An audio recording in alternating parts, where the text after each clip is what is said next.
Hello and welcome to the London football rivals. No Rossi today. He's absolutely in bits after Chelsea lose yet again. We've got Big P, who's got a smile touching his earlobe. Look at him. Go on, son. Look at him. And then we've got Wes. Wes, got a bottle of water, anything, mate? Anything to hold up? You all right? How we doing, boys? Good, boys. You're lucky I'm even here. You could have done a Rossi. Yeah. How we doing anyway? Yeah, I'm good, Matt. Are you? Yeah, not bad, mate. You've been all good, Wes? Hey? Listen, Buzzing boys, after the weekend, mate. Me. I don't know about Wes, but I'm buzzing, man. I'm still waiting for his phone call at 5:30 Saturday evening. Hey, look, I run out of credit. The battery died. I don't know what else to tell you. Actually run out of credit. When was the last time people used pay as you go phones? The old Motorola's and knock your face off. That's it. But listen, we have got a couple of guests jumping on throughout the show. I'm not going to tell you names. You'll see them as they go on. We have got a Man City fan and because Man City are playing the mighty Tottenham Hotspur. 3 wins on the spin in the league, mate. We just don't stop picking up wins, mate. It's embarrassing now.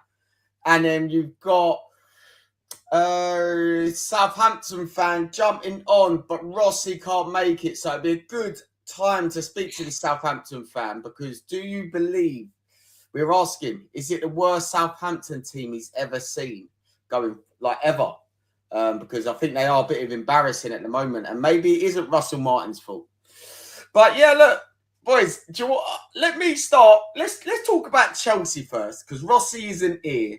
We can have a little chat about Chelsea losing to Villa. My opinion on the game was I actually do think Chelsea were unlucky. Yeah, I think they could have sealed the game off. Palmer was through 1-1. He should have scored. I thought they played well. Villa upped it second half. But I thought Pedro Neto was always a threat, but he was such a... what do I say? In the final third, he let them down because he was very... how do I put it? He just didn't make things happen in the final third. He done a lot of things wrong where he could have... Chelsea could have won that game comfortably if Pedro Neto would have put away his chances or chose the correct pass in the final third, you know? Wes, what do you reckon about Chelsea? I think if you look at them, they're very similar to what we are. They need a striker, don't they? They need an out-and-out goal scorer. Jackson's done okay up there, but he's not that guy, is he? He's not the guy they need. So I think they're in a similar situation to us. I mean, they're a bit of a mess, aren't they? Really, they are. Mate. You know, they've spent all this money. You know, $1.5 billion in what is it, 2 years now, and they're no closer to where they want to be, I suppose. I mean, they can't seem to deal with the goalkeeper situation, can they? No, I mean he's not good enough, is he? Nah, mate, it's in a mistake. Neither of the goalkeepers they've got are good enough. I mean, when you look at it though, what did they loan out? Was it Kepa? They loaned out Kepa to Bournemouth. He's better than all their goalkeepers now. He's much better than anything they've got there. And that Petrovic they loaned out as well. He's gone. Yeah. But why though? Why have they kept these 2 goalkeepers on? Like, I don't get it. Like, is that on Maresca? Don't know. 8 goalkeepers, 9 goalkeepers on your books. There's got to be some serious problems in that goalkeeping department. What's your thoughts on Chelsea's game of the week, MP? Didn't really see much of it, mate, because I was at a birthday party. But from what I see of it, Chelsea were the better side. And obviously, I didn't see the second half or the ending. But from what I looked like, I thought when I got to the party and Chelsea had lost 2-1, I thought, what? But typical Chelsea, and then just go 1-0 up and then throw it away. And Rashford chips in with a couple of assists, eh? Talk about that, boys. I think Rashford's start to Villa has been proper good. Like, I think he looked a threat the other day. He ripped Gusto apart when he come on. I think there's a player there, isn't there? There's no doubt in his talent. I just think he needed the change in teams. You know, sometimes players, they need a fresh start, fresh faces, fresh training ground. We've seen it loads of times before, and I think he's obviously getting that in what is a very good Villa squad. You know, I look at Villa, especially when we played them a few weeks ago when they drew with us, and I look at their bench. Their bench compared to ours was like chalk and cheese. Like they were bringing off like Leon Bailey and players like that, and we were bringing off, you know, Kieran Tierney on the left wing. I Fair, think your he'll bench has do been well there. awful for the last couple of weeks, isn't it, Wes? What's that, mate? Your bench ain't been that very good for the last couple of weeks. It's not, mate. It's not. No. No.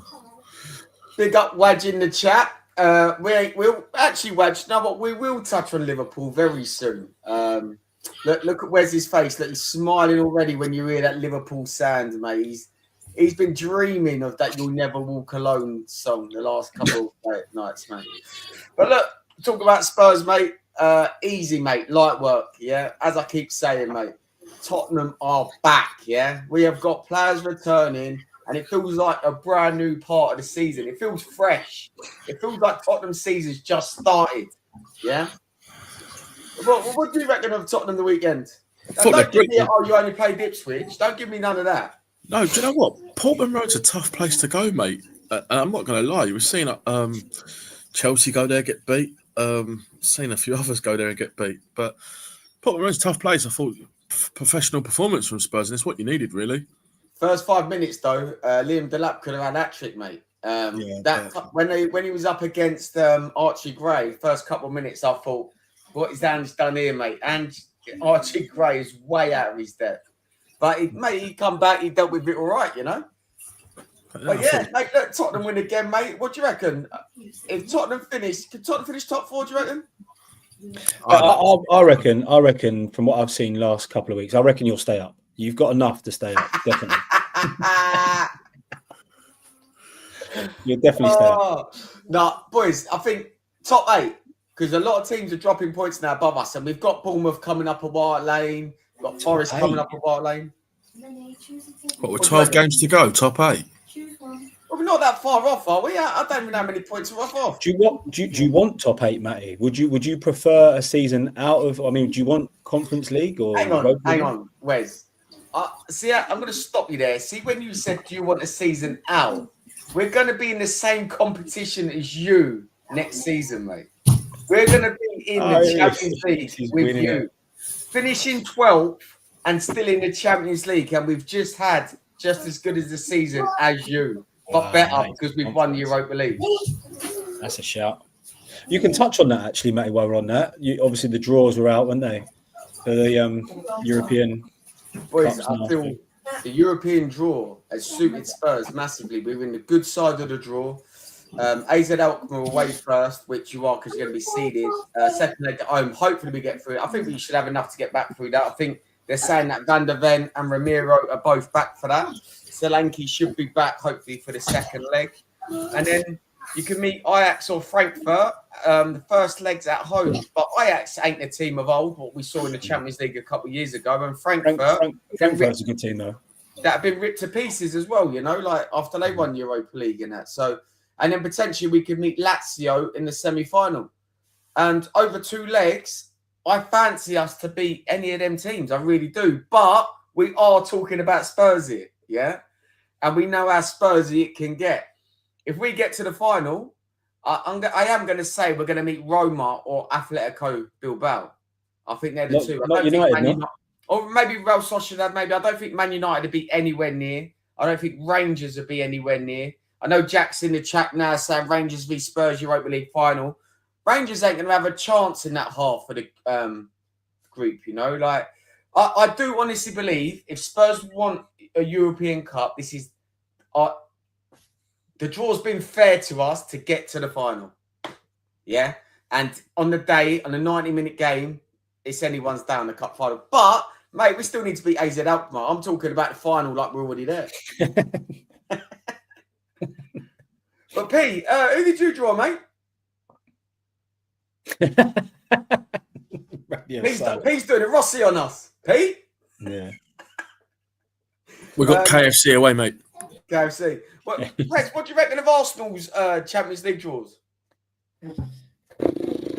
Where do you start, mate? Listen, it's not good, is it? Well, PSV, surely you've got to be happy with that, no? Yeah, PSV, but then, straight after that, it's Real Madrid or Atletico Madrid.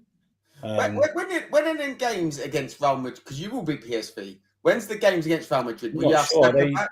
They must be March time, are they? I don't know. Will you have Saka back, do you reckon? Yeah, so Saka's back after Saka and Martinelli are back after the international break on the 16th. So you'd like to think that they're back. I mean, the one thing I would say is everyone's saying about Real Madrid, they haven't beaten Atletico Madrid in their last 7 games. I don't think Real Madrid would have wanted to draw Atletico Madrid, a team Would from their you want to country. play Atletico Madrid? I think they're both tough games. I think obviously Atletico Madrid is going to be a completely different game to Real Madrid, isn't it? You know, Real that Madrid Real are going to play this open game. Atletico Madrid are going to play this dirty tactics. Yeah. We know what they're about. But that's why I'm saying I don't think it's impossible to think that Atletico could knock Real Madrid out. It's really not. Real Madrid wouldn't have wanted to play Atletico because there's a team that knows them inside out, has played them so many times before. Like I say, has not lost to him in their last 7 games. So they wouldn't have wanted Atletico Madrid, that's for sure. But it's Real Madrid. They don't fear anyone, do they? If you look at it though, Man City played into Mbappe, Vinny Jr.'s hands, didn't they? The high line, and they haven't got the pace to cope with like Mbappe and that. And Mbappe and that had so much room in behind. Even at the Etihad, they won 3-2, but that game could have been over by half time. Yeah. And Atletico Madrid are going to sit on the edge of their box, and they're not going to get that room in behind. So you're right, mate. That's going to be a tough tie. Yeah. Dark Arts FC. But look, I know like we're obviously going around the houses, and I had to build up another little bit of a conversation here because I didn't want to just go straight in, yeah? But P, shall I start with you or shall I start with Wes? Because Wes is going red. I don't know if I can speak to him yet or not. It's up to you, mate. All I know is Graham Potter went to Graham Potter on Saturday. Was that Graham Potter's first win? Might have been, you know. Yeah. Listen, we us at Arsenal, we're a good, big, traditional, good club. We like to do our bit for the less fortunate. So if we have to help the little teams out now and again, we will do it. Even if it's detrimental to us, it's not a problem. So, are we saying on the weekend it got a bit arsey or what? I think when you look at as I said in my video on TikTok, all the stats are in their favour. When you have 25 shots and 24 of them are off target, you're not going to win football matches, are you? Let's be honest. And we said on Thursday there'd only be 1 goal in it. We both said that. I went with 1-0, and Wes went with an Arsenal win, but we both said that there'd only be 1 goal in it, and that's exactly what the game was. It was West Ham went there, we defended well, 5 at the back without the ball, 3 at the back with the ball. Wan-Bissaka, Ollie Scars, by the way, what a player he is. If they rave about Skelly, then this Ollie Scars is next level, mate. Do you know what I mean? First Premier League debut. First Premier League game at the Emirates. Who, John Scales? I think Ethan Wanyeri's still in East London now. Do you know what I mean? Who are you talking about there, Pete? John Scales? Where did it go wrong, mate? Can you blame a striker? I don't know. Can you blame a striker in that fixture? Or was it just... I think you have to, Matty. I mean, when you look at it, I think you have to. I mean, we're playing a centre midfielder up front. I know he got the 2 goals against Leicester.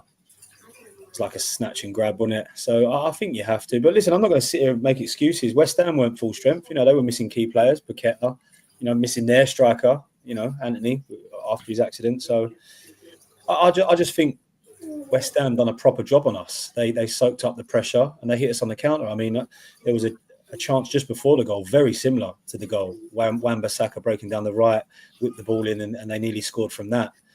Not long after that, they do exactly the same breakaway and they end up scoring. So I'm fearful for the Forest game because that's more than West Ham. That's how Forest play. They kick it long now and again, but that's how Forest play on the counter attack, and they've got quicker players than West Ham have. Forest kick it long now and again. Now and again. That's been a bit kind. For 90 minutes, mate. Yeah. We're not in the Forest. There's no point in them having a midfield. It's just long the whole time. There's no point in them having a midfield.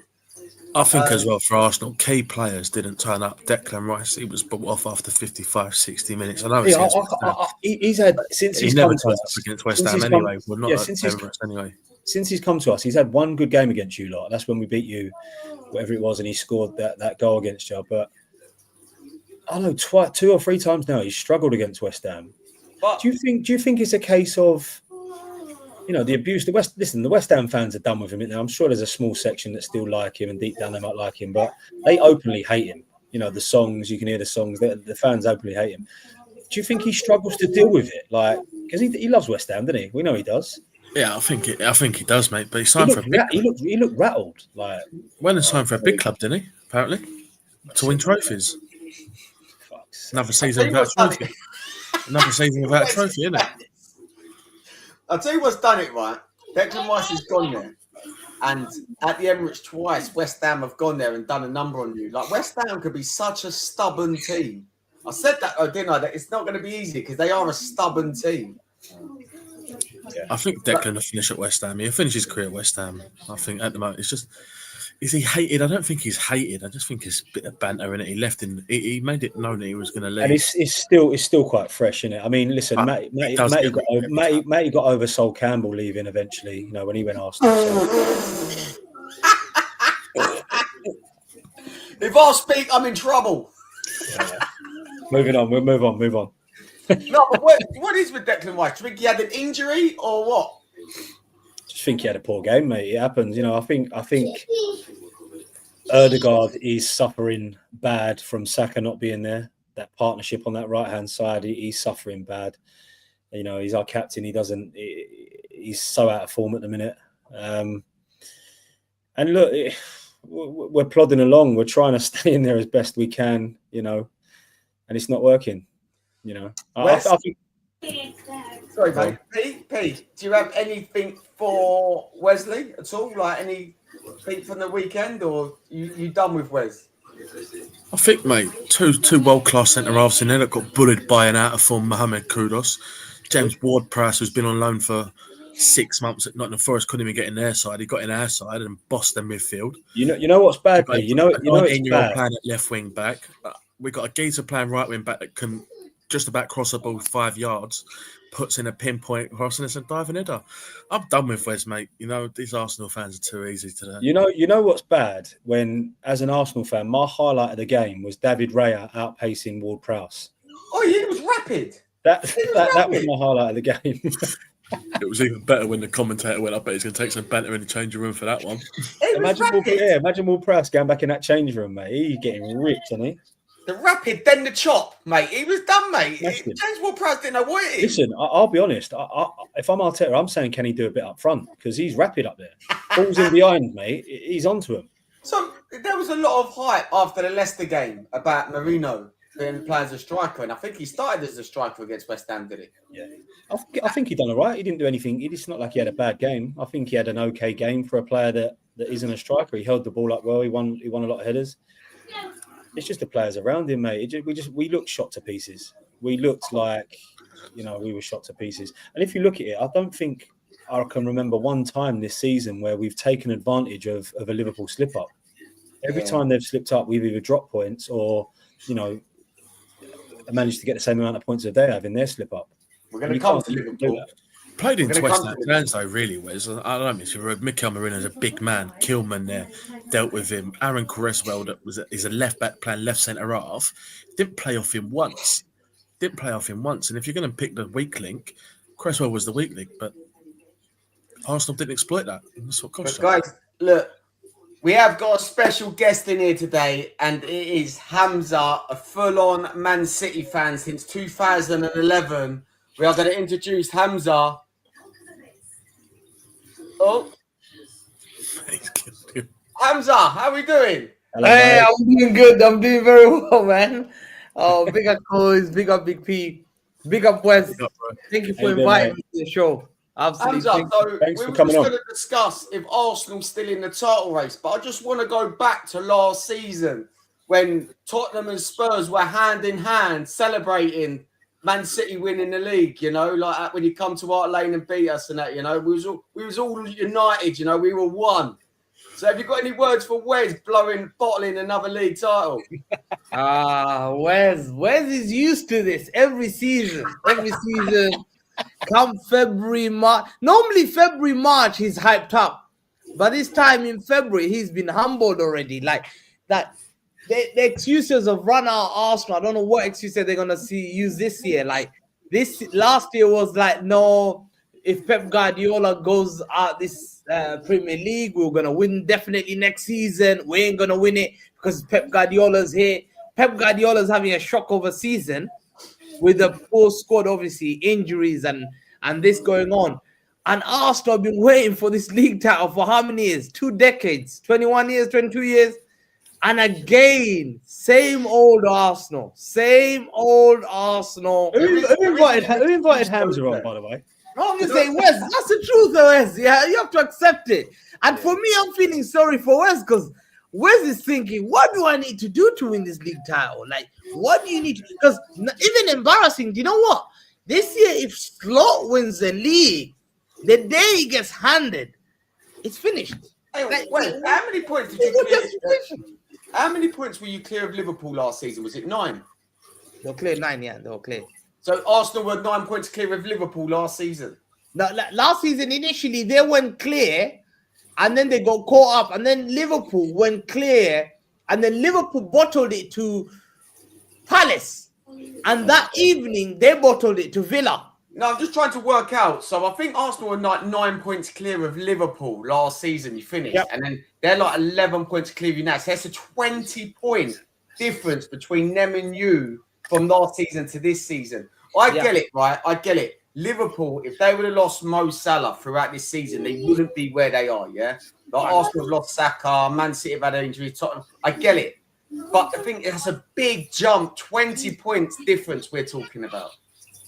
If Man City fell off the top, it was only Arsenal that was going to win the league. Liverpool wasn't even in contention of this. Yeah. But what a season Liverpool are having, by the way. We just got to throw that listen, out there. you have to give them credit. I know. Listen, we can say they got left with an unbelievable squad, which they have, but the new manager's still got to come in and stamp his philosophy and his style of play on the players, and they've done really well. So you've got to give them credit. And you know what? Give them credit in the fact that this manager came from Eric Divise. Everyone said, who's slow? Yeah. He was second in Eric Divise with Feyenoord. Second, not even champion. I think he was champion the year before that. So everyone was like, that's it. Jurgen Klopp has left. Liverpool going to go back to Phil Barb days and, back on the Igor Biscan and Emil Heskey up front days. I'm happy. Even I was celebrating. Not to know that, oh my God, Mo Salah and Van Dijk and McAllister. But to me, I had a little bit of sense, because I've always said experience is what wins you league title at the end. You know when you've been there before, yeah. And I've seen them. I saw Trent there, Van Dijk, Konate, the likes of Salah, and I saw the likes of McAllister. He's won the World Cup with Argentina. You know that winning mentality. But you know what? They've also been very lucky because everyone's been hit with injuries. But I'll tell you why. Why is Arsenal and us have been affected most? Because last 2 years, we've utilized our players like every 3 days. Every 3 days, we've been using the same players in this major. And then Liverpool have been chilling, not bad, not racing. And now it's come to have an effect because look at those players that Arsenal have. Saliba plays for his country. Magalhaes plays for his country. Silva plays for his country. Declan Rice plays for his country. Saka gets overused by England. Havertz plays for Germany. Same thing as City. Every of those players, when they finish the season, they go straight to the international and they start. And they've come back injured. Mo Salah didn't have. I think he didn't play the Euros and the World Cup was there. He didn't play much. So Luis Diaz not much. So a lot of their players were not in contention in that World Cup a lot, but our players were in. And also, I think they're very lucky because if Liverpool had lost Salah and Van Dijk, only those two players, I think we're talking about a different league because everyone, I don't know. No one predicted City to be this bad. No one predicted. I knew we could be not winning the league, but to say that I'm fighting behind Nottingham Forest. Hamza, let's touch on that, Hamza. What is the reasons you think why you are so bad? Is it just down to the Rodri injury, or is it a lot more than? Hang on. I'm not done with Arsenal here. I'm not done. No. Let's move on. No, we'll come back to Man City. I'm not done. Katie wants to ask you a question first. Question for Wes: did you have your phone switched on at 5:30 Saturday? Listen, I've explained myself already. I run out of credit, and the shop wasn't open to get credit, so I couldn't give P his call that I promised him. All right. And Wes, is the league done, or are you still in the title race? Of course, we're still in it. It's mathematically possible, mate. We're still in it. We're gonna. I can't even say that with a straight face. To be fair, I can't even say that with a straight face. Oh, Hamza, go on, Wes. I'll let you throw back to Hamza now. I'm going to lay off you for a little bit, Wes, because I appreciate it, mate. Yeah. Mate, no, Hamza, it was just touching on that. What are your reasons you think why City are so bad this year and have had this fall off? You know what? Like, I talk to a lot of City fans, especially those fans that have been there for ages. They've been there. We talk a lot.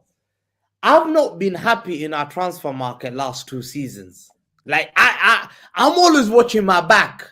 So I've been saying to them, like I'm not happy. You know, when we won the treble, and before we won the treble, that Calvin Phillips signing, I wasn't happy with it. I said, that signing ain't it. But they said, no, give that signing a bit of time. But I said, why is Pep not playing the guy? We signed him for 40 million. What? He doesn't play? And then I remember one game that season we played him. We were 2-0 up against Leicester at home.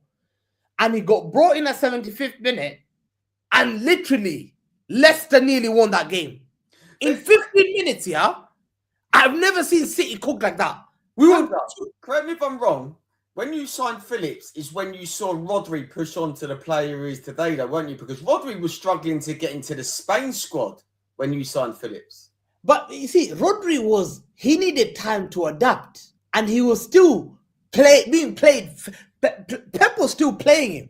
What I never saw from Phillips is Pep was not playing him.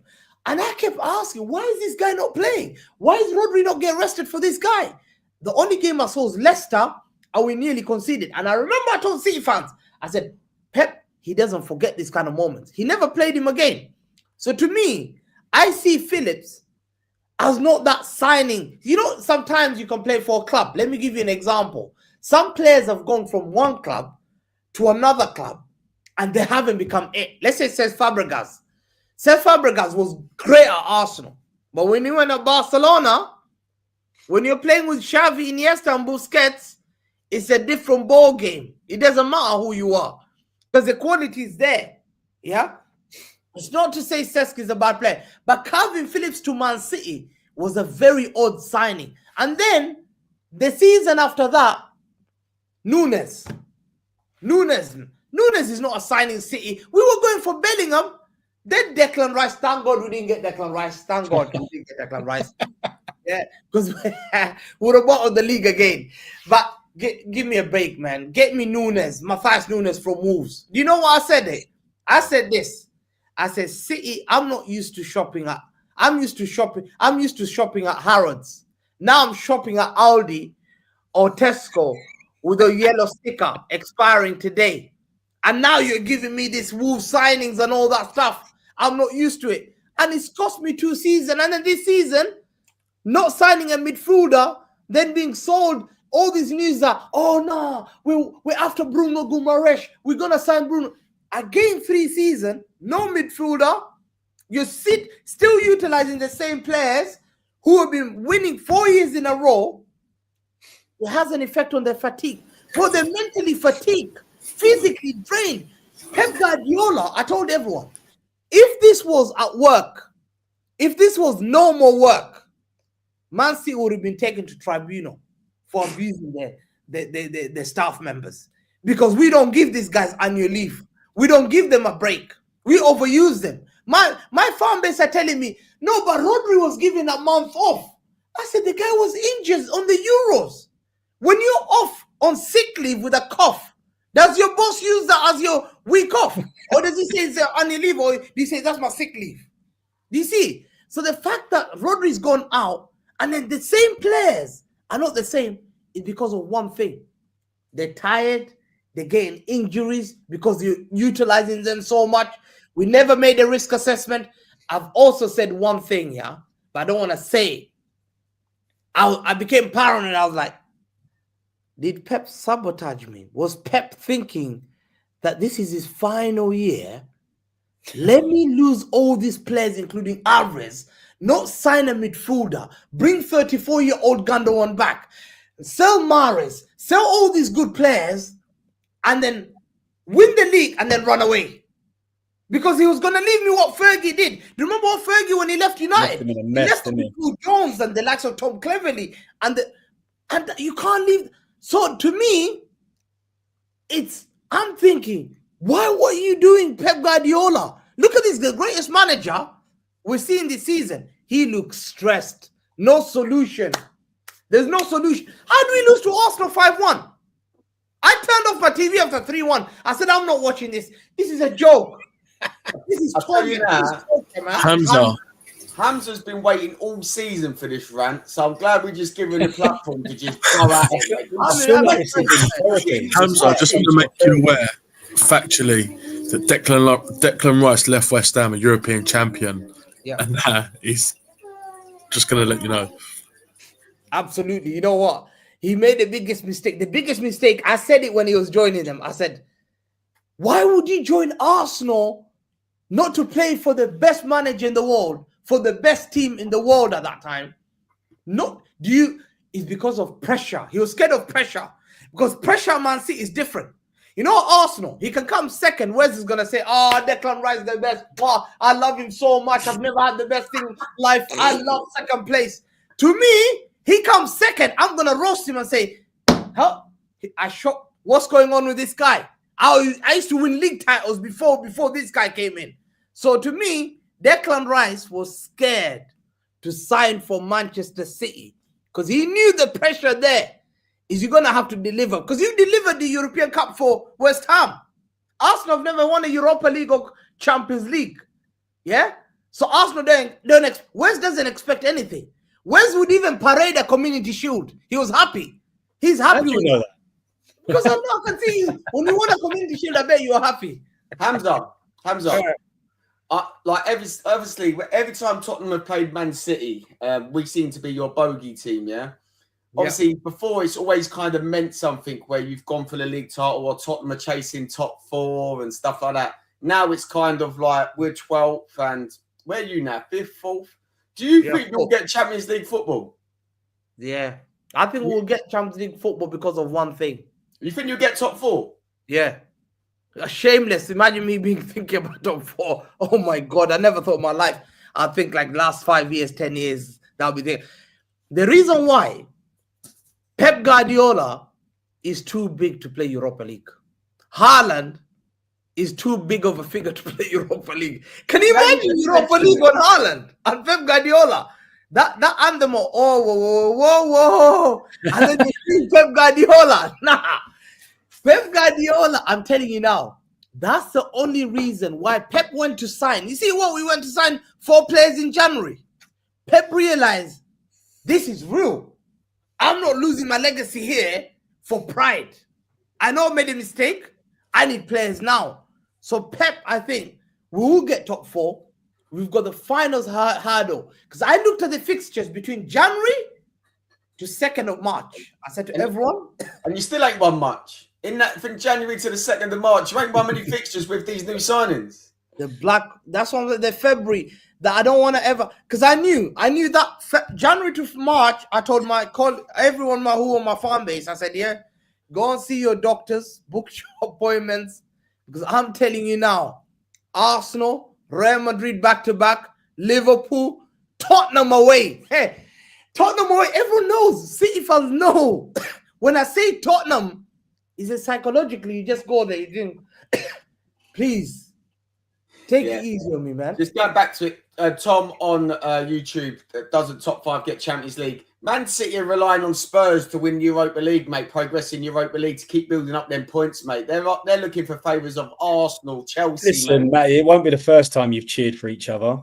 So, mate, this is what I said to you last season, mate. We were hand in hand celebrating Man City winning the league last season. I'll see you there doing the Poznan with the old City fans, mate. I'll see you there. I heard a rumour that you and Hamza were like skipping down Tottenham High Road or something. Well, mate, we're chicking and everything, mate. It was loving life. But boys, look, obviously Martin is due to come in, Southampton fan. Have you got any questions for Hamza before we let Martin in? Let's get Hamza's prediction. Obviously, this week's game against Spurs. What do you think? Oh my God, I don't know, man. I'm scared. If I'm able to get 0-0 draw, I'll be happy. 0-0. Wow. Tottenham beat me. City 0-0. Both can't defend. I know. But listen, we know for a fact, listen, Wes is so shameless. The best thing to happen this year, Wes is going to brag about beating me 5-1. Tottenham beat me 4-0 at home. Easy. They thumped me 4-0. They're the ones that started my downfall. Light They work. started my downfall. Work, mate. Light work. Yeah. So that's why I'm looking at Tottenham. I'm thinking, I didn't want you to be in this good form. You're already starting to win, and I'm your next victim. So I'm thinking, man, I think Tottenham might be. I'm scared. I don't want to say losing again because I'm tired of losing. Mate, listen, you need to go back to the Paul Dickoff days and Sean Goater days, mate. I've done those days, man. I've done those Paul You're Dickoff. always losing back then, mate. Danny Tiato, I've done those days. But I do you think know we what, need boys? I'm to going to say 2-1 or 2-2. 2-1 or 2-2. I think there'll be goals in it. Is Haaland back, Hamza? What's the latest with Haaland? He's got a knee injury. He twisted his knee against who was it before that Madrid game? Before Newcastle. He twisted it. I don't want to risk him because after Tottenham is Nottingham Forest. So it's better I don't think he'll play. I think Pep's scared because he knows we might lose to Tottenham whether we've got him or not. So it's better you rest him, and those games that you need to win, he plays. Because I need him. You're still in the FA Cup, aren't you, Hamza? Oh, we don't need him. Oh, They're going to need Haaland for Plymouth when Plymouth come up there.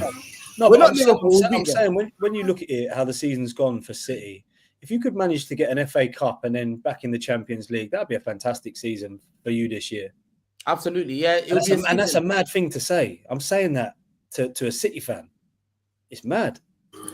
Four times Premier League champions, Champions League, and an FA Cup's a good season. It's mad. Mate, the race that you're having, I think they'll take that, man. I think they'll take 100%, that. 100%. But look, boys, obviously, Hamza, man, appreciate you jumping in, bro. But we're going to have to appreciate get it, Martin mate. in there, yeah? Thank you so much. Take care, guys. Thank you, Hamza, mate. appreciate it, man. And listen, Hamza, I'm going to catch up with you on WhatsApp on Wednesday night when Spurs come and batter you once again.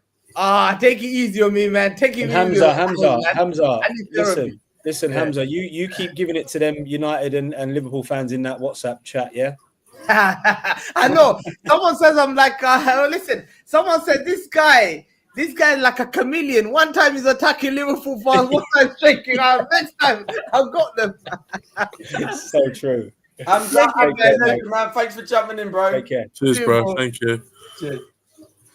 Right, listen, next up, we have got another special guest. It is Football Martin, massive Southampton fan. Rossi isn't in, so we are going to discuss Southampton. And is this the worst Southampton team Martin has ever seen? Welcome in, Martin. How are we doing? Yeah, I've been better as a little fan. Big P, what's going on? Good to see. Going on at your club. Oh, it's a mess. It's a mess for loads of reasons, but it's not good. It's the worst Southampton side that I've seen in the top flight without any question. They've been abysmal all season long, but there's so much wrong at our football club right now, and there's a lot of work to do. You know, it seems like a little bit of a closed shop almost to get. You know, when are we going to see a side that's been relegated? You know, you're seeing the relegated sides go straight back. You know, go back down and come straight back up. I don't see where a championship club comes from that hasn't been promoted, you know, that's not been promoted for a while, get into the Premier League and stay in there. Like Ipswich are giving it a go, but they're not going to do it. You know, we were a well-established Premier League club for a long period of time. Yeah. You know, we're going to drop out of it again. It's just all this. There's going to be a yo-yo between about six clubs, isn't there? They're going to be in it, 6-7 clubs yo-yoing, and it's just. It's not good. It's not good for the Premier League neither. I think it's really bad for the Premier League. I do think it is hard for any promoted team to come up and try and even break into that fourth spot, like from the relegation. But it's so tough. Like Luton nearly done it last year, but look at them now; they're in bits. But I think it's so hard because of the money that's in the Premier League. They get that money, and teams coming up from the Championship, it's a tough ask. Leeds, they're doing well this season. Do you think Leeds could potentially do that?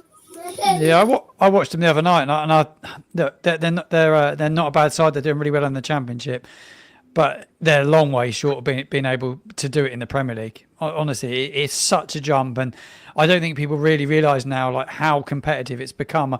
You look at what Bournemouth are doing, what Brighton are doing. I've watched both of those two sides at St Mary's in the last couple of weeks. Both really, really well run football clubs, recruit really well. They bring players through their academy. They've both got really good managers, and they're going places. Both clubs are well-established Premier League clubs now. You look at what Fulham are doing. They're just got themselves established in that league, and it is so difficult. But a lot of these clubs don't come up. They don't give it. We haven't given ourselves a proper chance. Like, first and foremost, you drop out of it for a year, so we're not out of it for a long period of time. We kept quite a lot of players. We come back with a manager that wants to play a certain style.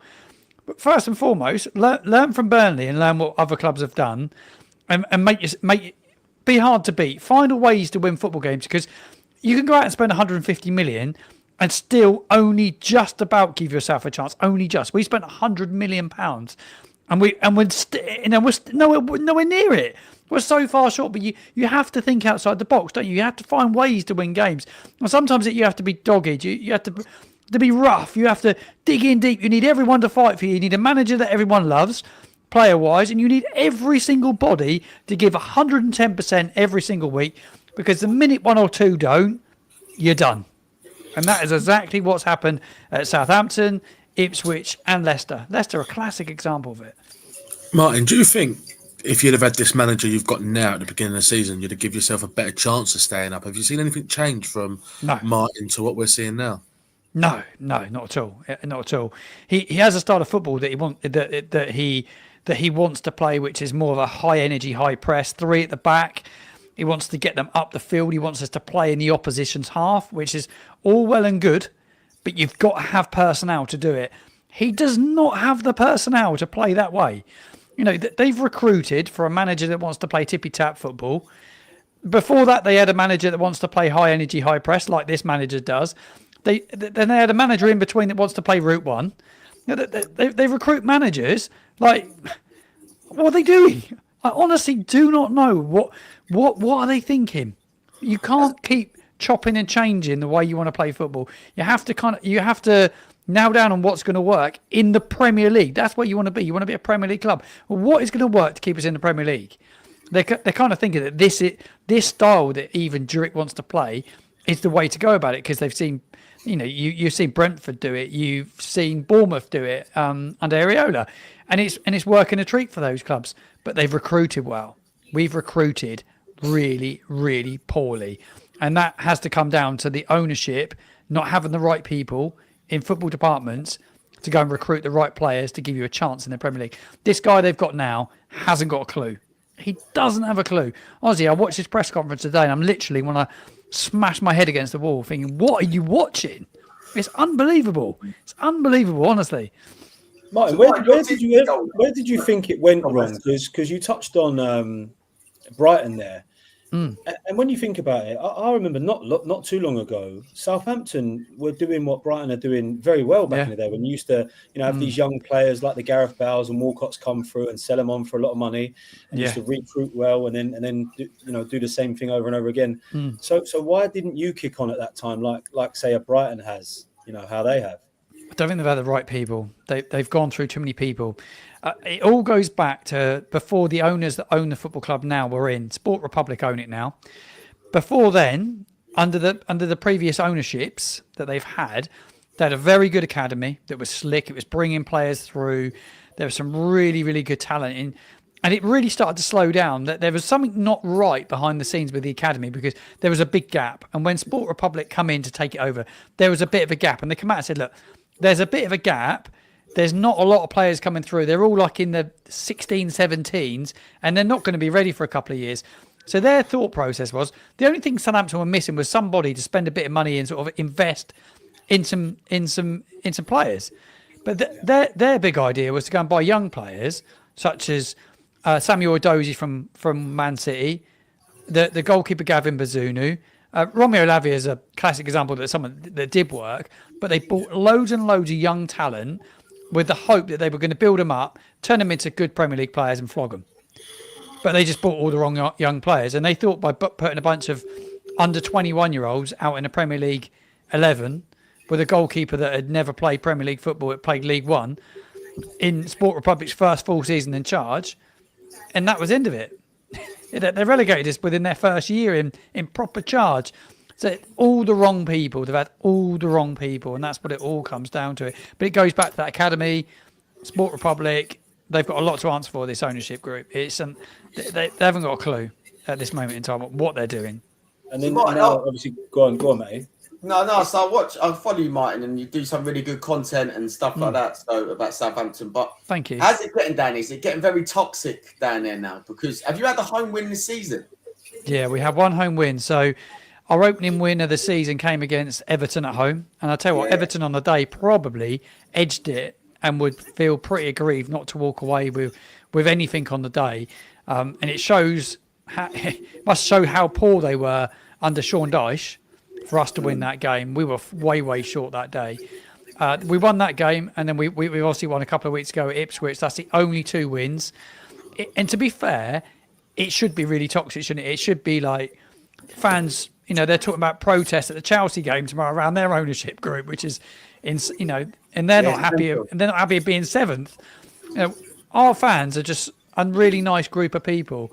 And to be fair, they just walked out on the weekend. With 15 minutes to go, they walked out. They just left and went home. And it's not got toxic at all. I'm really surprised that it's as friendly as it is. Martin, I want to get your honest opinion. Derby's record is looming with 12 games to go, mate. Are you going to break it? Yeah, we'll break it. Yeah, I think we'll break it. I said a while ago, I thought after the Ipswich game, I actually believed. After Ipswich, I thought, do you know what? I've seen a bit about us today. We've shown a bit of fight, a bit of desire, a bit of commitment. I thought, do you know what? This manager might just get us the win, because that's all we're looking at as fans. We're how sad is this? We are looking just to beat Derby's record right now. A record they said that would never be beaten by anybody. We've already got 2 9-0 defeats against our name. Leicester, Man United. It's not another record that we want. And I hope and I pray that the players really start to pull their socks up, because what I've seen against Bournemouth and what I saw at the weekend against Brighton was nothing short of 2 really poor performances. But there's so much wrong in terms of they're not playing for the manager. They're not playing for the fans. There's no commitment. There's rifts in the dressing room. You can clearly see it. You can clearly see it in your own eyes at a match day. Downs, who was the club's best player last season, voted the fans' player of the year for the Southern Daily Echo, the main newspaper stroke digital platform down here, is been thrown under the bus by the manager. He's thrown him under the bus. There's 2 sides to every story in football, and he's nowhere to be seen. And he was a big player in the dressing room. So you imagine what that's done. I would be very surprised. Come back to your original question, whether we will beat Derby's record. I don't think we will. No, I don't see where the next win comes, and the next 2 fixtures could be so damaging. Chelsea away, Liverpool away. You've got Spurs coming up, mate. I'm sure Dr. Tottenham will help you out, mate. I'd like to. Martin, you've touched on it there. You've got to go to Stamford Bridge, obviously, tomorrow. They're not in the best of form, let's be honest. Do you fancy getting anything from the game? From what I've seen in the previous 2? No, not a chance. Not hoping how. We've got a massive injury crisis in our back 3, back 4. Jan Bednarek, our centre-back, he got injured the weekend. He's out. Sorry me. Taylor Holbert-Bellis, he's out injured. He's one of the first names on the team sheet. Not been great this season. He's out injured. Armar Bella Kotchap, he's come in and plays his first game in a year and a half. You've also got Jack Stevens out injured, and he's trying to play it back 3. So, sorry. So yeah, it's really difficult at the moment. Wes, what was you going to ask Martin a little minute ago, mate? No, I think you covered it, mate. I mean, obviously, if you do go down, which looks likely, Martin, do you fear that you'll lose, the young talent like Tyler Diblin and players like that? Yeah, I think we will lose talent. I think the one that would I'd be most gutted about to lose at this moment in time is a young lad called Mateus Fernandes. He's a midfielder, Portuguese under-21 international. He's been the real bright spark, really. He's probably been a brighter spark than Tyler. Tyler started really well this season and he's petered off massively. He doesn't look happy, whether it's the manager or something that's happened in January. He's a little bit half-assed at the moment. It just doesn't look like the dibbling that we saw against Brighton and Hove Albion down at the Amex in November. He's brilliant that night. The weekend, he hardly touched the ball, just didn't really show for it. I'd be gutted to see him go because I think he's a good young talent, but I'm not convinced they're going to fetch loads of money for him. But the big one to lose is Mateus.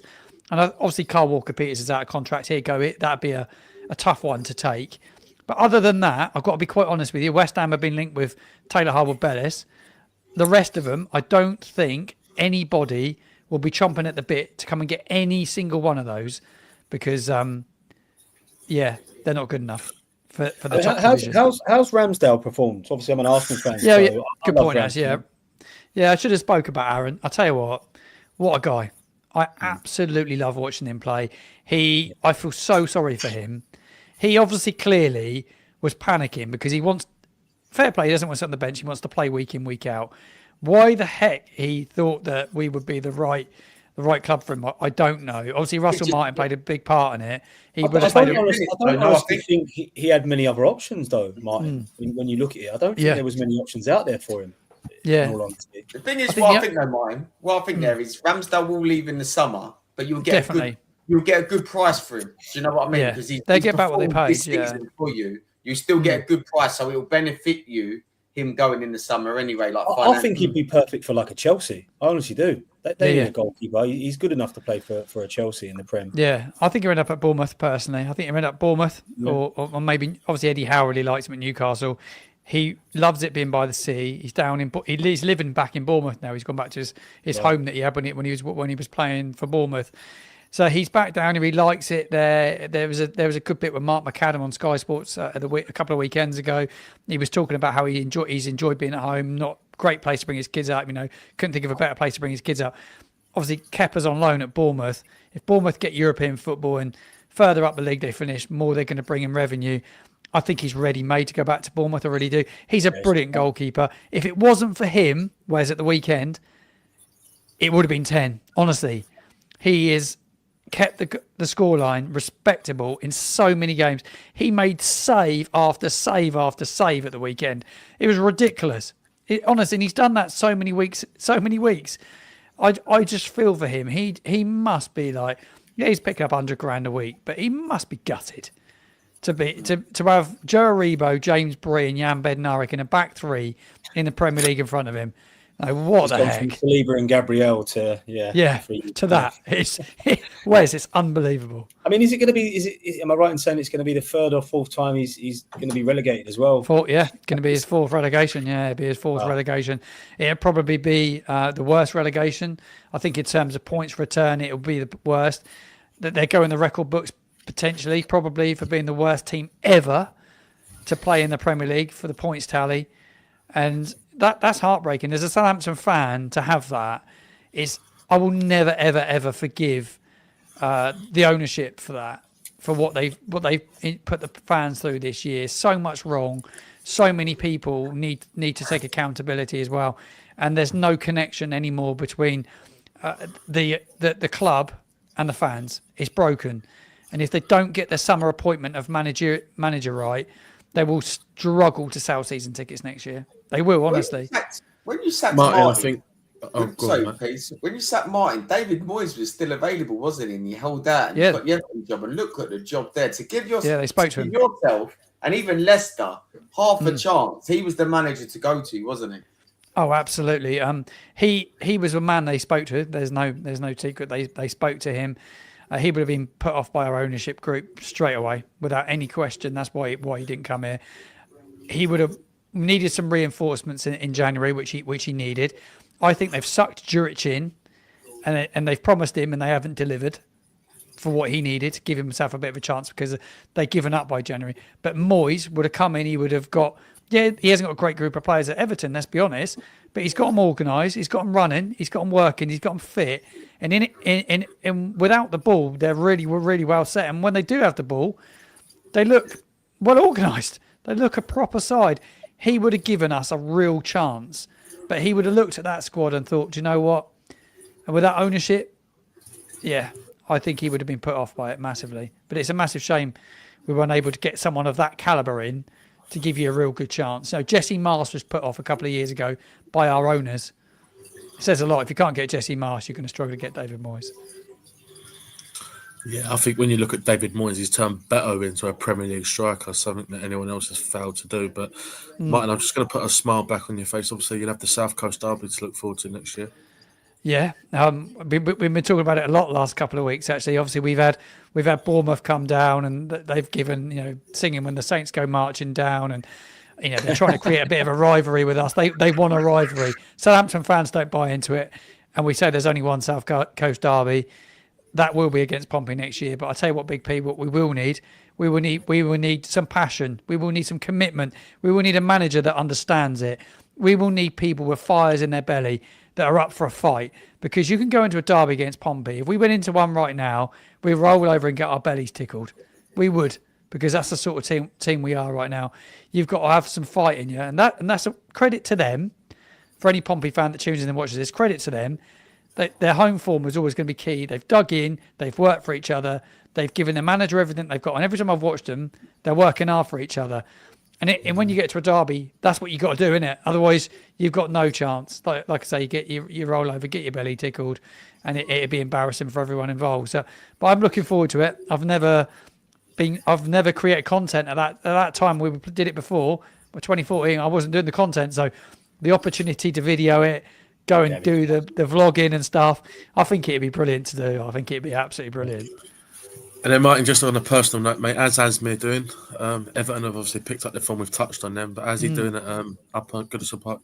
Yeah, he's a training goalkeeper, number 3 there. He's just pushes the lads on the training pitch, I think, each and every day. And he said that the manager's come in and he's got a certain way about doing things. He spoke very highly of him, enjoying the results. He said it's one of those clubs where, like, when it's all really good and it's like they're going to the new stadium, there's a real good feel-good factor. The city's bouncing, they're all bouncing. He said there's never much of an in-between. You're either bouncing or it's like low, isn't it? Very much like that with Everton, but they go to their new stadium next year and it'd be a different kettle of fish, wouldn't it? You've got to, we all know what it's like changing stadiums. It's never easy, is it? It's never easy. Westham have been there. We see what happened with Southampton when we changed. We couldn't buy a win for about 4 months. It's tough, isn't it? It's tough. But yeah, I hope that they go on and finish the season well, Everton. I'm not a massive fan of Everton, but obviously Asma's there, so I do keep an eye on it. Yeah, mate, yeah. Tell him we said hello anyway from the London I will, mate. podcast. I will, mate. I will. For Martin, boys? Obviously, the predictions for tomorrow. What do you reckon tomorrow? I'm concerned. I think I saw on Flash Score a little while ago that they said something about Chelsea's recent form, averaging sort of like 4.1 goals per game at the moment, for at least in the overall game. There'd be goals. I don't think there'd be loads from Southampton, but I think it was 5-1 the reverse fixture. Enzo Maresca always seemed to get the better of Russell Martin. Different manager this time round in Juric. I'm concerned about his back three and what he's going to do tomorrow. I think it'd be a comfortable Chelsea win. I'm going to go with 5-1. Same as the reverse fixture. 5-1. There you go. There be goals. There be goals. Yeah. Martin. Sorry, mate. I just had to do this. It thought I was a robot. He must have thought you predicting the score already for tomorrow, mate. He must have thought that you were the man that was causing problems here. Martin, so look, mate, appreciate you coming in. We're live on TikTok and YouTube right now. Do you want to let everyone know where they can follow you and what content you do and stuff? And then, yeah, go give me a follow at @FootballMartin_ YouTube. The subs are going mad at the moment. I'm the most watched Southampton fan channel at the moment. I think on YouTube alone, 100,000 people tuned in last month alone. Another 500 subscribers. It's insane. It's no surprise, Martin. Your content's really good, mate. I'll just keep doing it. So I like to do matchday vlog. I do instant reaction videos at the stadium when I leave. They're really popular. It's something. Do you know what? I think the whole way football like football fans get their content in a different way than they used to. I think that fans like myself and you guys, you go to grounds. People want to hear from us. They want to hear from the real fan somebody that they trust, someone that they buy into, and to give that honest, level-headed opinion, not to be biased. I kind of see how it is. If Brighton are good at the weekend, I said, well, so-and-so played well. Matoma was good. João Pedro was good. And you talk about other players, and you'd be honest. I tell you what, people really enjoy it, and it's I love it. There's certain people I just go and check people out. I go and check you guys out because I want to hear what you got to say. You're the fans of your clubs. I think there's a real shift now. There's a lot of like mainstream sort of like punditry that's got really boring. So I'm trying to do something different that the fans can enjoy watching. I'm one of them, and just try and do it in a really professional way, I guess. Yeah, superb. Top man, Martin, and keep up the content. You guys. Love it. Yeah, I will. We'll Thank have a you. chat soon, mate. Yeah. Definitely. Thank you, guys. Thank you for having me on your show. It's an absolute pleasure. Thank you so much. Take it easy, mate. Cheers. Thank you. See ya. I love Martin, mate. He talks so much sense. Yeah, and he's one of the best out there at the minute. Like you said, Mm. his content's so good. He always gives an honest opinion. He's not one of these biased fans like Matty. He always says that. Listen, we have got the final whistle in the YouTube chat right now. Jack, do you want to get in here and do a quick chat with Big P about your mighty sinking Leicester? Do you want to do it? You're in the chat. Do you want to get in? Don't tell me you got plans. You could be out for a meal with your missus, mate. I expect you in it. But look, boys, no, Martin's absolutely brilliant, mate. I love his content. So massive thanks to Martin and Hamza. So yeah, guys, if you Hamza's TikTok, Wes, do you know that? I think it's Man City Hardcore. So at Man City Hardcore, you can go and so. follow Hamza. And at Football Martin, you can follow him on all socials, mate. Like you say, mate, he's absolutely flying on all social media at the moment as well. Yeah. We have got the final whistle telling us in YouTube now he's got plans. Look at him. Look, skiving look, with the wink. Look at him. Look at this fraud. Now, massive shout out to the final whistle as well. If you don't know him on TikTok or YouTube, mate, absolute brilliant content creator. He's a good lad, mate. No matter what people say about him, I like Jack. It's a shame, though, isn't it, that all these content creators that we like and we watch are going to be in the Championship next year. Yeah, I know. Right? We won't see them next season, will we? They'll be filming against teams like Barnsley and that, no? Be back to watching AFTV again, wouldn't it? Yeah, that's it. So, P, we're going to come to you, mate. You've got Leicester on Thursday, mate. What's your score prediction? I think if we played the way we did on Saturday, I can't see anything but a West Ham win. I think we went 4 at the back against Brentford. It didn't work. He reverted again to the 3 at the back against Arsenal, and it worked. The same way he played against Chelsea. It worked. I'm hoping he goes in this one 3 at the back. Look, I feel sorry for Leicester because they've been promised the world and they've got nothing. You know, they're still relying on a 38-year-old Jamie Vardy, and there's just no fight there. Their back four is probably one of the worst back fours I've seen in probably the last 10 years. It is that bad. But they beat us 3-0 at the King Power, mate. And I think we broke our record. We had 30 shots on goal. And it was Ruud van Nistelrooy's first game, and they beat us 3-0, you know. So can't rule them out. But I think we'll win the game 2 or 3-0, mate, if I'm honest. Be surprised if we don't. Jack thinks we're going to get hammered. Pardon the pun. Yeah. I just think we're set up the same way we set up against Arsenal. It'll be the same 11 that played against Arsenal, and we'll just rip them apart with kudos on Bowen. Yeah, I fancy West Ham win there. Where's fancy West Ham win? Or are you still bitter? Are you still really bitter about West Ham? Listen, I'm not bitter. I don't hold grudges, but I hope Leicester absolutely smash them, mate. They absolutely stick loads past them.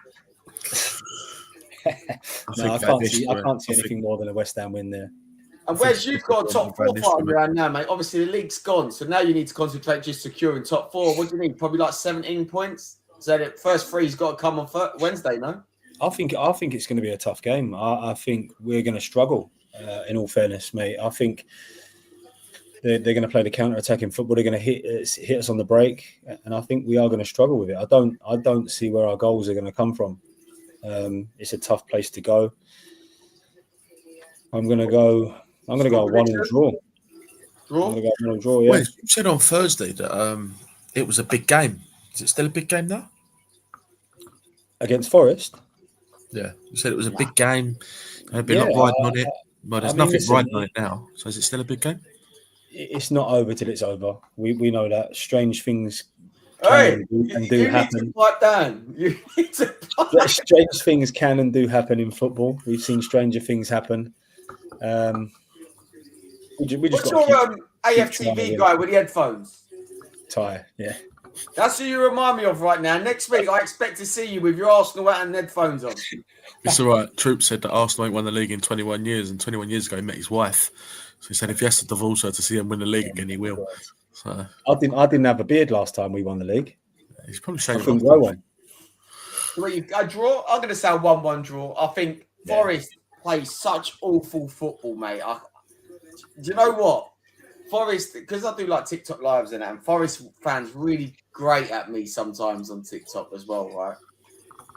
I don't ever want Arsenal to win, but I probably want you to get a draw against Forest because I would love to see them drop out that top four because their fan base won't let me live it down. My followers now are all Nottingham Forest for some reason because they think I've got an agenda against them. I haven't. I just think they're shit. I think Forest win that 2-0. Think Forest win. Yeah, I do. Yeah, Okay. 2-0. Do you know what it is with Forest? I don't like their Forest football. not got anything, They part the bus. They part the bus and just a long ball. But look, it's benefiting them. They're playing well, and football is about results. So fair play to them. Wes, do you think Arteta now throws all these eggs into the Champions League, knowing the league's all but over? So Really? he has to. Yeah, I mean, what eggs have we got to throw into the Champions League, though, P? I mean, we got Saka coming back, Martinelli coming back. How they come back, who knows? Both long-term injuries.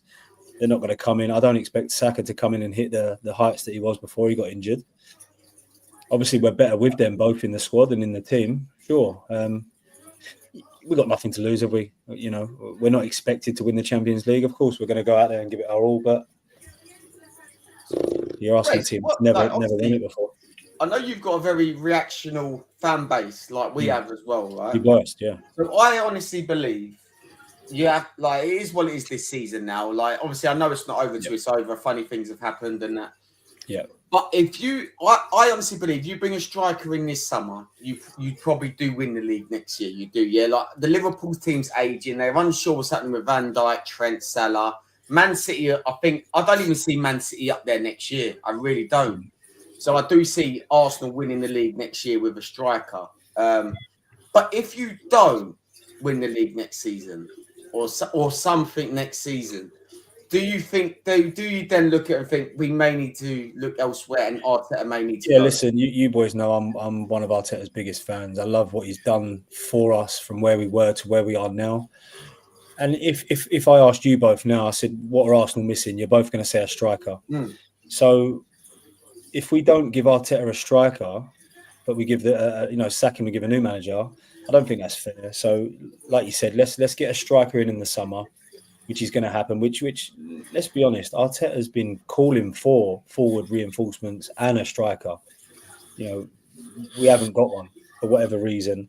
But yeah, you're right. He won't have, there'll be no more excuses, will there? They won't have the excuse of, we don't have a striker. We haven't got a proper number 9. So yeah, questions will get asked. They're getting asked already. You know what our fan base is like, reactionary. They're getting asked already, but I think, 100% it'll be judged accordingly. I think similar to what's happening with Ange now, right? So obviously we've been back with injuries. They're all coming back. But when these players come back, the second half of the season has to be like near enough spot on. Yeah. Otherwise our fans are going to jump at him because you're going to be like, no, you've told us injuries. So I think Ange now is on trial to the end of the season, basically. And if he performs, he'll have the job next season. If he doesn't, Levy's going to sack him in the summer. But it has to be perfect for Ange now to the end of the season. Otherwise, the fans ain't going to have it. But 100%. What do you reckon Spurs Man City then, boys? I reckon 3-1 Tottenham. Now, 2-1 Spurs or 2-2. Marmoush will cause problems. It's at Tottenham, innit? Yeah. Yeah, 3-1 Spurs for me. Are you going to be sitting like in the Man City end, like you was last year, this year again, or Wait, my light blue tracksuit with your half and half scarf that you bought? Whereas me, mate, I'm not going, mate. I've had to sell my ticket, mate, so I won't be going, mate. Yeah, I think that's going to be a basketball match. In all fairness, yeah, I don't know what's going to happen in that game. I couldn't even predict it. I think it's going to be high scoring. I'm going to go 3-3. And Rossi isn't here, so we've got to predict the Southampton-Chelsea one. So, guys, everyone in the chat, you can get your questions in now, and we will answer the questions, and I'll pin them, and we'll go from there. Chelsea v Southampton. I'm honestly going to go 3-0 Chelsea. Yeah, I can't see anything else, anything but a Chelsea win. 2-0 Chelsea. I'm going to go 4. I'll go 4-0 Chelsea on that one. 4-0. Right, so there's a couple of questions here. James Cooper on TikTok. Big P, do you think that West Ham struggles at the back? Not on the weekend, they didn't. Yeah, and I said it Thursday, mate. I said, defensively, we were atrocious. We was against Brentford, and we got no pace. But Saturday made me look like an idiot, didn't it, really? Yeah. But then we sat deep, low block.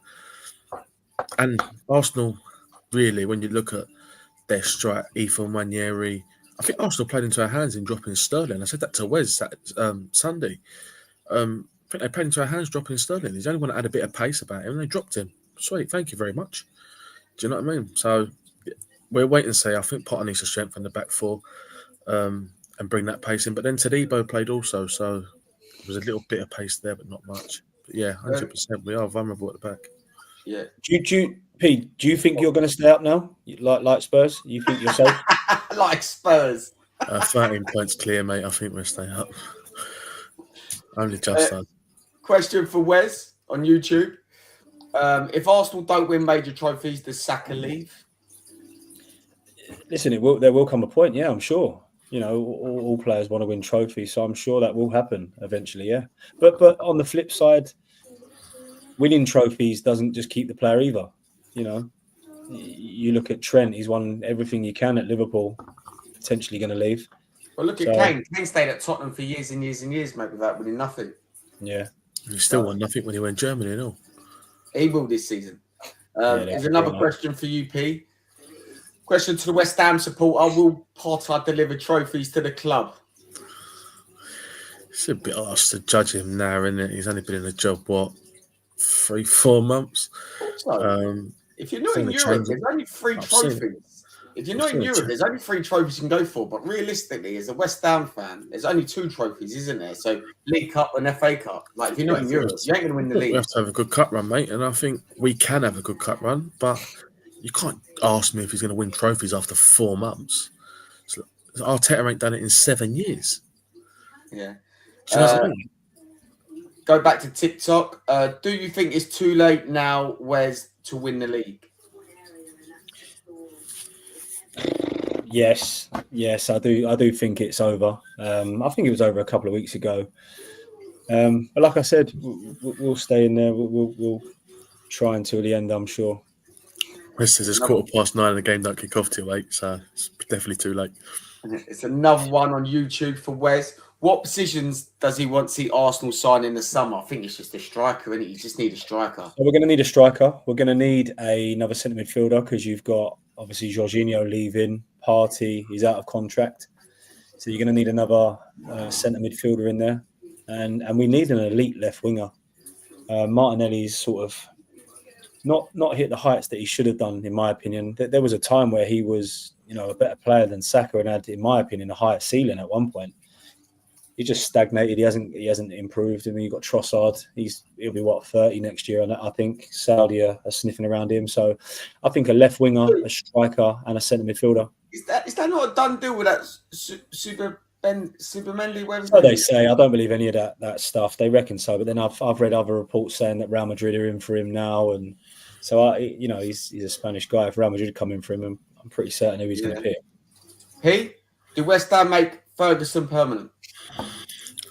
I think if he has a good end to the season and keeps himself fit, I don't see why not. He's a Potter boy. Potter gave him his debut at Brighton, so I'd be very, very surprised if we didn't sign him. It's all going to boil down to what Brighton asked for him. No obligation fee, though, is it? So it depends if he plays for you really well, his price tag's just going to shoot up. Exactly. And we paid a hefty loan fee for him. So has it already been agreed? And if he gets injured, we don't sign him. I don't know. We never know. But I would suggest that if he stays fit, we'll sign him, yeah. All right, last one. Wes, will you take Nico Williams at Arsenal? Yeah, we have been linked with Nico Williams, and obviously there's a player there. He's got release clause, hasn't he? And he got release clause.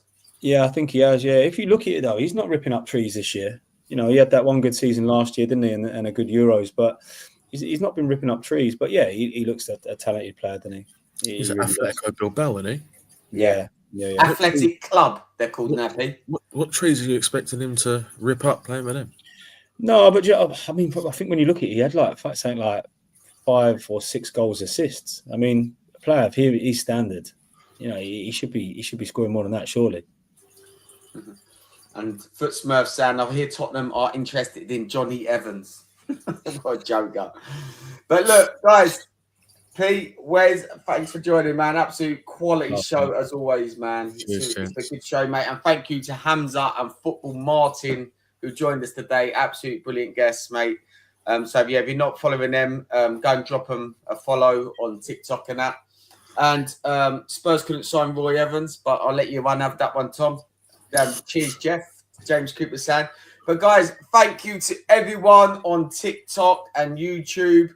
It's been an absolute blast. And follow us on TikTok. And if you go to our TikTok profile, you'll find the YouTube link. If you can go over and subscribe, that will be amazing, mate, because it'll help us massively on YouTube. And look out for all the little video clips that we're doing all over the social medias. We will see you when we're going to book this in, boys. Like, obviously, we've got Tuesday, Wednesday, Thursday fixtures. I'll say we try and book something in over the weekend if we can. And then all the league games are done. And then it's into the FA Cup weekend where none of us are in. Week off. Why don't we go talk about the games that just midweek games? Why don't we go Thursday or Friday? Maybe Friday. I'll have to see what what I've been booked in for, you know? It's P, mate. You got to go and check with her, ain't you? You know. Yeah. But Friday sounds good to me. Yeah. All right. Yeah. Friday, if anything. But no, thank you all. Thank you, TikTok and YouTube. It's been absolutely amazing. Enjoy your evening, and thank you once again. Speak to you soon. Cheers, boys. In a bit.